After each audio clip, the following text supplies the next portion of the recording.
सरिता जब शादी करके ससुराल आई तो उसके मायके वालों ने उसे पहले ही सिखा दिया था कि देख तेरे सास ससुर तो है नहीं, तो सारा कुछ जेठानी ने अपने हाथों में ले रखा होगा और क्या पता तेरे पति की सारी तनख्वाह भी वही ले रही होगी और सारे घर का खर्चा तेरा पति ही चलाता होगा। इसलिए तू जाते ही अपने पति पवन को अपने कब्जे में ले लेना और सारी तनख्वाह तो अपने पास रखना। जब दोनों भाई अलग अलग कमाते हैं तो अपना खर्चा भी अलग अलग चलाएंगे, एक दूसरे के पैसों पर क्यों हक जताना। वैसे भी जब तक देवरानी नहीं आती तब तक भाभी देवर के सारे पैसे हट लेती है। अपनी माँ की ये सारी बातें सरिता ने अपने दिमाग में बिठा ली और ससुराल आ गई। अगले दिन उसने देखा कि उसके पति पवन और जेठ नवीन में बहुत अच्छी बनती है, साथ ही उसकी जेठानी पूजा की भी पवन से अच्छी बनती थी। बल्कि पूजा तो सरिता के साथ भी बहुत अच्छा व्यवहार कर रही थी, लेकिन सरिता को अंदर ही अंदर कीड़ा काट रहा था। 2-4 दिन बीत जाने के बाद बातों बातों में उसने अपनी जेठानी पूजा से पूछ ही लिया, भाभी ये घर का खर्च कैसे चलता है? मम्मी पापा तो है नहीं, तो फिर राशन पानी बिजली का बिल वगैरह ये सब कौन देता है? ये सुनकर पूजा को थोड़ी हैरानी हुई कि देवरानी को आए हुए 2 दिन हुए नहीं और आते ही हिसाब किताब पूछने लगी। लेकिन फिर उसने कहा, हाँ अब तुम नई आई हो तो तुम्हें बताना मेरा भी फ़र्ज़ बनता है, क्योंकि अब तक तो पिछले 5 सालों से मैं अकेले इस घर को चला रही थी, क्योंकि सास ससुर को गुजरे हुए 5 साल हो चुके हैं और मेरी शादी को लगभग 15 साल हो चुके हैं। जब तक सास ससुर थे सारा कुछ सासू माँ ही देखती थी। मैंने कभी दिमाग ही नहीं लगाया, लेकिन सासू माँ के गुजर जाने के बाद मैं ही घर में थी तो सब कुछ मुझे ही अपने हिसाब से संभालना पड़ा। अब तक मैं ही तुम्हारे जेठ की इस घर को चला रहे हैं। पवन की नौकरी तो अभी कुछ दिन पहले ही लगी है और जो छोटे मोटे सामान होते हैं अगर अचानक ज़रूरत पड़ जाए तो जो भी घर में होता है तुम्हारे जेठ या पवन मैं उनसे कह देती हूँ, वो ले आते हैं। बिजली का बिल वगैरह भी जिससे भी फुर्सत मिलती है वो भर देता है, और वैसे भी ऐसा कोई खास बड़ा परिवार तो है नहीं, इसलिए सब कुछ आज तक ऐसे ही चलता आ रहा था। जेठानी की बात सुनकर सरिता को लगा कि पूजा सारी बातें झूठ बोल रही है। वो सारे घर का खर्च अपने पति उसके पति पवन से ही निकलवाती ही रही होगी और अब उसके सामने अच्छी बन रही। उसने सोचा अब से थोड़ा टाइट होना पड़ेगा, नहीं तो उसकी कोई सेविंग नहीं होगी, क्योंकि देवर को भाभी ने पूरी तरह से अपनी मुट्ठी में कर रखा है। ये सोचकर सरिता ने उल्टे सीधे काम करने शुरू कर दिए।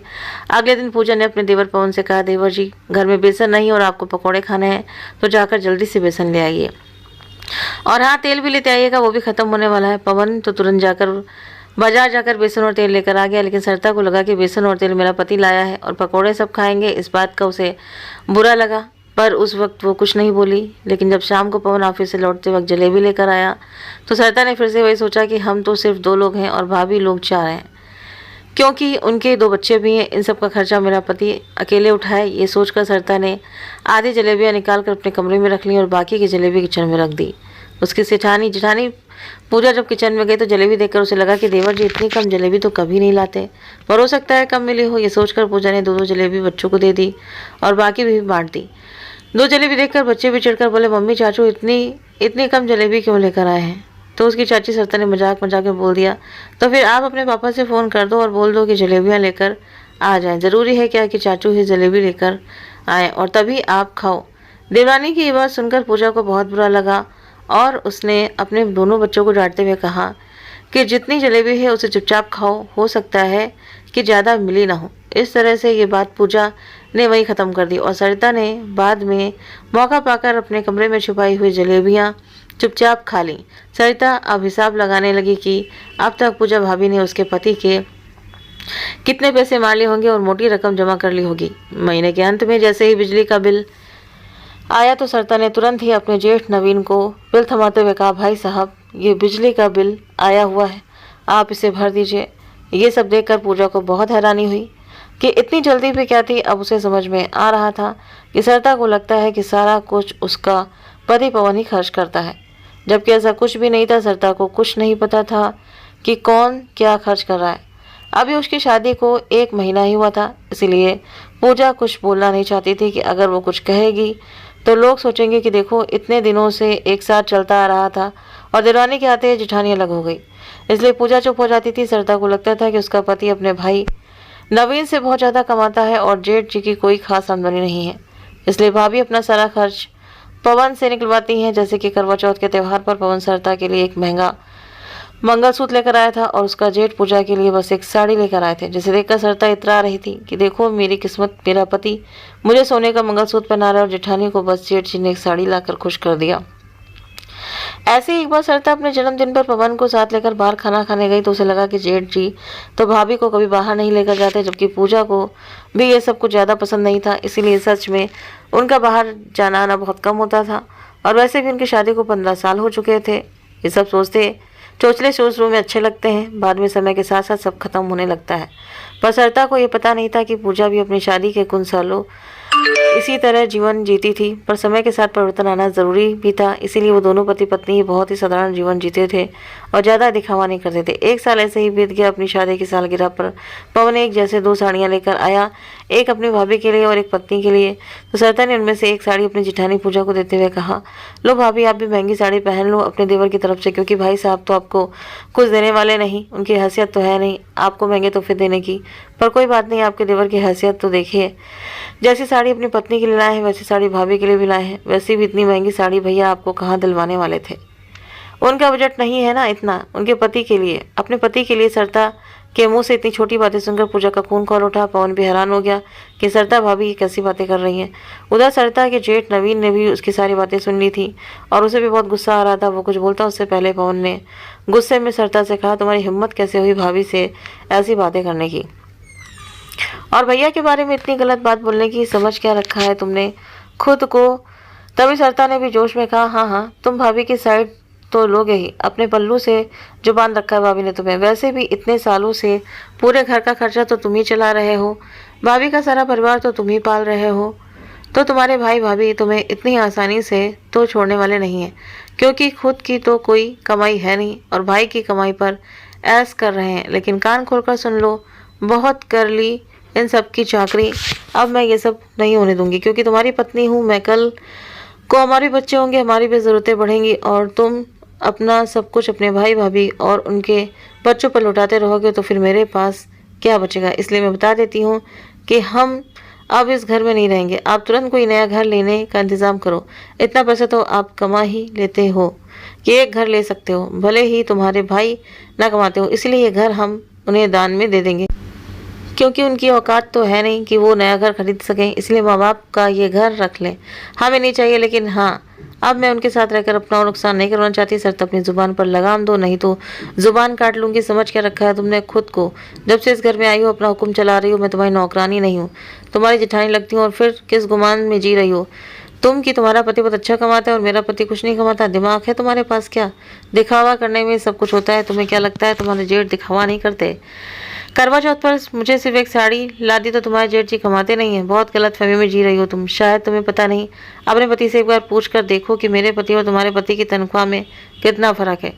सरिता ने तुरंत पवन की तरफ देखा, क्योंकि वो तो अभी भी इसी गुमान में थी कि जेठ जी की तनख्वाह पवन से कम ही होगी। तभी पवन बोला, करीब 1 लाख रुपए का फ़र्क है।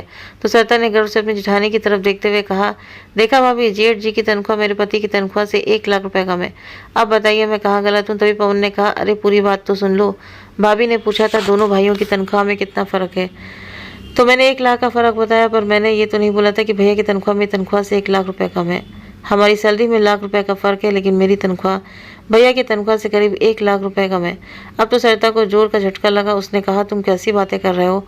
अरे तुम्हारी सैलरी इतनी कम कैसे हो सकती है? क्योंकि मैं अभी 2 साल पहले ही जॉब लगा पहले ही जॉब लगा हूँ और भैया से बहुत नीचे पोस्ट पर काम कर रहा हूँ। मेरे भैया जिस कंपनी में काम करते हैं वहाँ मैनेजर बन चुके हैं, वो भी सीनियर मैनेजर। मैं तो अंदाजे से बोल रहा हूँ, हो सकता है उससे भी अधिक उनकी तनख्वाह हो।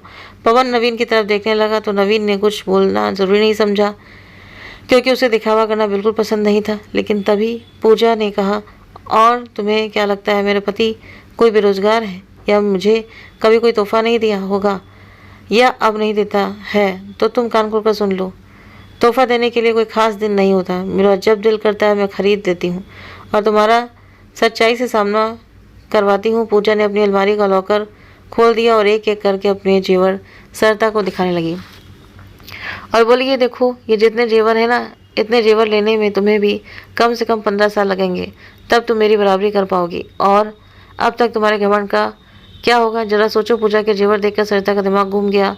उसके पास तो उसके चौथाई जेवर भी नहीं थे। और ये देखो कहकर पूजा ने अपनी दूसरी अलमारी खोल दी। पूजा की दूसरी अलमारी महंगी साड़ियों से भरी हुई थी। एक से बढ़कर एक महंगी साड़ी थी, जिसे देखते ही सरिता हैरान रह गई। तभी पूजा ने फिर से कहा, क्यों? मेरा पति तो गरीब है ना, वो तो ये सब नहीं दे सकता, तो फिर कहाँ से आए ये सब? और इनमें से आधी से ज़्यादा साड़ियाँ तो तुम्हारी शादी के बाद खरीदी है मैंने, लेकिन मुझे तुम्हारे जैसे दिखावा करने की आदत नहीं है, इसलिए मैंने इन्हें तुम्हें कभी नहीं दिखाई। नहीं, इनमें से 2-4 साड़ियाँ दिख रही हैं ना, ये सब 5,000 के ऊपर की साड़ियाँ। और ये वाली साड़ी देख रही हो ना, जिसे अभी तक मैंने पहना भी नहीं है, ये 15,000 की साड़ी है, मैंने परसों ही ली थी। और हाँ, तुम्हारी जानकारी के लिए एक बात बता दूँ, ये तुम्हारे गरीब जेठ जी पता है अपने बच्चों के लिए स्कूल में पढ़ाते हैं। इस शहर में सबसे महंगे इंटरनेशनल स्कूल में मेरे बच्चों की फ़ीस 2 लाख रुपए है। अब इसी से तुम अंदाज़ा लगा सकती हो कि तुम्हारे जेठ जी कितने गरीब हैं। बच्चों की फ़ीस सुनकर सरिता का मुँह खुला का खुला रह गया। तभी पूजा ने फिर से कहा, और हाँ, तुम क्या कह रही थी कि जेठ जी की घर लेने की औकात नहीं है, इसलिए तुम ये घर हमें दान में दे दोगी? किस गुमान में जी रही हो तुम्हें कुछ पता भी है? नहीं पता तो अपने पति से जाकर पूछो, लेकिन कुछ बोलने से पहले ज़रा दिमाग लगा लिया करो। मैं आज तक तुमसे अलग नहीं हुई, ये सोच कर कि लोग कहेंगे कि देखो देवरानी के आते ही जेठानी अलग हो गई। लेकिन अगर अलग हो गई होती ना, तो मैं इस घर से नहीं जाती, बल्कि तुम्हें इस घर से जाना पड़ता, क्योंकि तुम ये घर मुझे दान में क्या दोगी? ये घर मेरा खुद का अपना घर है, जिसमें तुम रहती हो। तुम्हें कुछ पता भी है? ये घर तुम्हारे जेठ से ने मेरे नाम से खरीदा था, वो भी अपने पैसों से। सुनकर तो सरिता हक्की बक्की रह गई और पवन की तरफ देखने लगी। तभी पवन ने कहा, सरिता, ये भाभी का घर है, पर हम शुरू से यहाँ रह रहे हैं। भाभी ने कभी एहसास नहीं होने दिया कि ये उनका घर है, क्योंकि भाभी ने हमेशा से मुझे एक माँ की तरह प्यार किया है। क्यों होश उड़ गए ना कि जिस बड़े आलीशान घर में तुम रहती हो और जो तुम हमें ही दान में देने की बात कर रही हो, वो घर मेरा खुद का खरीदा हुआ घर है।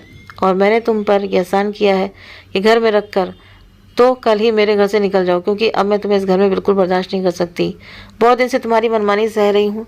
अब तो सरिता अपनी ही कही गई बातों में बुरी तरह फंस चुकी थी। ऊपर से जब से उसे ये पता चला कि घर उसकी जेठानी का है, तब से तो सरिता को काटो तो खून नहीं। अब तो उसके पास चुप रहने के अलावा कोई विकल्प नहीं था। लेकिन अब पूजा चुप रहने वाली नहीं थी।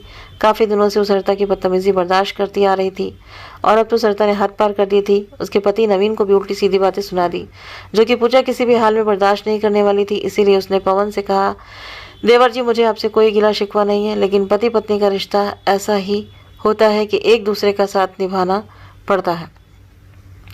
पर अब मैं तुम्हारी पत्नी के साथ एक छत के नीचे नहीं रह सकती। सरिता जो भी है, जैसी भी है, तुम्हारी पत्नी है, तो तुम्हें हर हाल में उसका साथ देना ही है। पर अब तुम अपने रहने का इंतज़ाम कहीं और कर लो, या अपने लिए घर खरीदो, या किराए पर ले लो, मुझे नहीं पता, जो करना है करो। लेकिन अब एक छत के नीचे हमारा गुजारा संभव नहीं है। मैंने तो यही चाहा था कि जब तक हो सकेगा हम एक साथ रहेंगे, लेकिन सरिता ने अब ऐसा माहौल कर दिया, इतनी गंदगी फैला दी है, अब मैं एक साथ रहने का सोच भी नहीं सकती। इतना कहकर पूजा अपने कमरे में चली गई और सरिता अपना सर पकड़कर वहीं बैठ गई। अब उसे एहसास हो रहा था कि जिस जेठानी को वो कम समझ रही थी, असल में वो तो घर की मालकिन निकली।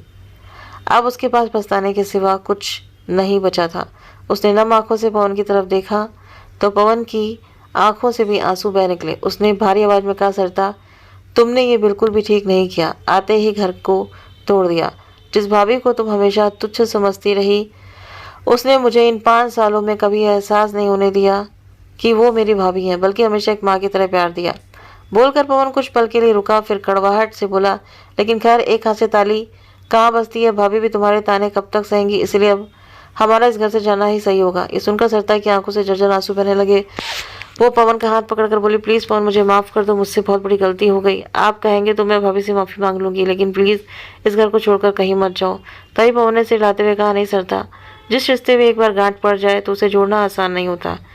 क्या पता भाभी तुम्हें माफ़ भी कर दें, लेकिन जो दर्द तुमने भाभी को दिए हैं वो आसानी से नहीं भर पाएंगे।